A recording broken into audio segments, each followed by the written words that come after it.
ভাবুন তো, আপনি দাঁড়িয়ে আছেন সমুদ্রের ধারে, চারিদিকে শুধু জল আর জল। কিন্তু যদি আমি বলি এই গভীর নীল সমুদ্রের নিচে লুকিয়ে আছে একটা আস্ত মহাদেশ, না কোনো কল্পকাহিনী, না কোনো হলিউড সিনেমা, বরং বিজ্ঞানীরা নিজেরাই স্বীকার করেছেন পৃথিবীতে আছে একটা হারানো মহাদেশ, যার 94% আজও জলের নিচে ডুবে আছে। তার নাম জিল্যান্ডিয়া। কেন এই মহাদেশ চোখের সামনে থেকেও এতদিন লুকিয়ে ছিল? কিভাবে পুরো একটা কন্টিনেন্ট সমুদ্রের নিচে তলিয়ে গেল? আর ভবিষ্যতে এটা কি আবার জেগে উঠতে পারে? আজকের ভিডিওতে আমরা ডুব দেব পৃথিবীর সবচেয়ে ভয়ঙ্কর ও রহস্যময় সত্যের গভীরে। জিল্যান্ডিয়া কোনো দ্বীপ নয়, কোনো ছোট ভূখণ্ডও নয়। এর আয়তন প্রায় 50 লক্ষ বর্গ কিলোমিটার, যা ইউরোপের অর্ধেকের থেকেও বড়। কিন্তু আশ্চর্যের বিষয় কি জানেন? এর মাত্র 6% জলের উপরে আছে, বাকি 94% পুরোপুরি সমুদ্রের নিচে। এই জলের উপরে থাকা অংশগুলোকে আমরা আজ চিনি নিউজিল্যান্ড, নিউ ক্যালিডোনিয়া, কিছু ছোট ছোট দ্বীপ। মানে আমরা এতদিন একটা ডুবে থাকা মহাদেশের মাথার উপরের অংশ দেখেই পুরো পৃথিবী চেনে নিয়েছি। কিভাবে ডুবে গেল জিল্যান্ডিয়া?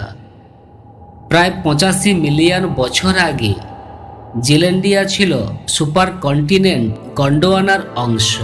সেই গন্ডোয়ানা থেকেই জন্ম নিয়েছিল আফ্রিকা, আন্টার্কটিকা ও অস্ট্রেলিয়া।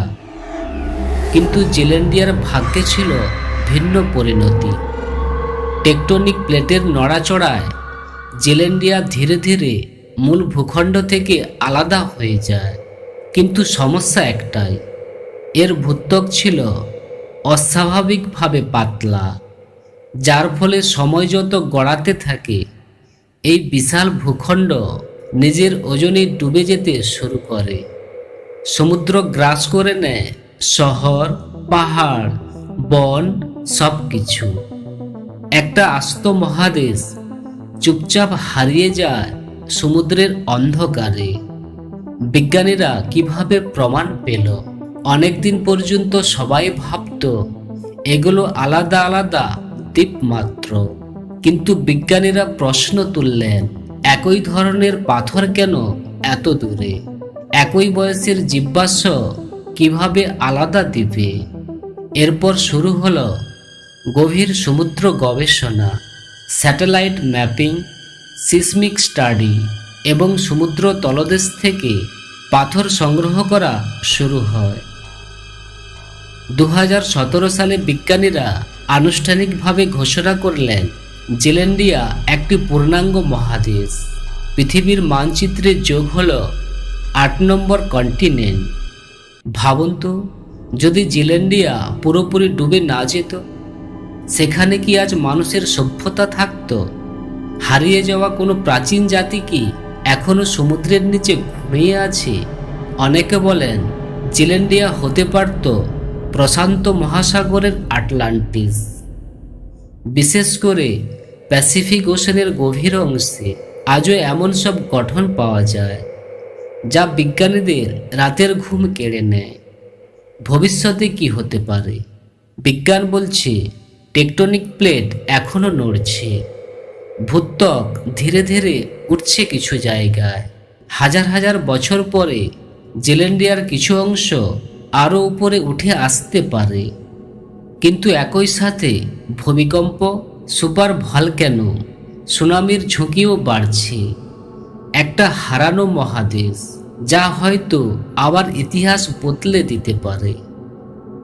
জিল্যান্ডিয়া আমাদের শেখায় একটাই কথা, পৃথিবী যতটা আমরা দেখি আসলে তার চেয়েও অনেক বেশি অজানা। সমুদ্রের নিচে লুকিয়ে আছে ইতিহাস, রহস্য আর ভয়ঙ্কর সত্য। আজ যে ভূমিতে আমরা দাঁড়িয়ে আছি, হয়তো কাল সেটাও হারিয়ে যাবে। ঠিক যেমন হারিয়ে গিয়েছিল একটা আস্ত মহাদেশ জিল্যান্ডিয়া। আপনি কি মনে করেন সমুদ্রের নিচে আজও লুকিয়ে আছে আরও এমন কোন হারানো পৃথিবী? কমেন্টে লিখুন আপনার মতামত। ধন্যবাদ।